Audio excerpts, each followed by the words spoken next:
Hello friend, আসসালামু আলাইকুম।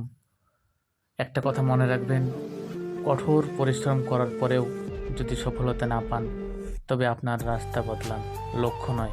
কারণ গাছও সবসময় পাতা বদলায়, শিকড় নয়। এটাই বাস্তব। একটা সময় ছিল আমি খুব হাসতে ভালোবাসতাম, কিন্তু এখন আর সেই হাসি ভালো লাগে না। কেন জানি মনে হয় জীবনের সব হাসি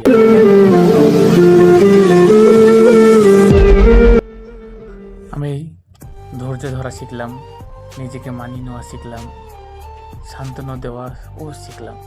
শুধু শিখতে পারলাম না, মিথ্যা অভিনয় করে মানুষের মন জয় করতে। তো ফ্রেন্ডস, ভালো থাকবেন। এরকম ইন্টারেস্টিং ইমোশনাল ভিডিও দেখতে আমাদের পেজটিকে ফলো করবেন। ভালো থাকবেন। Thanks for watching.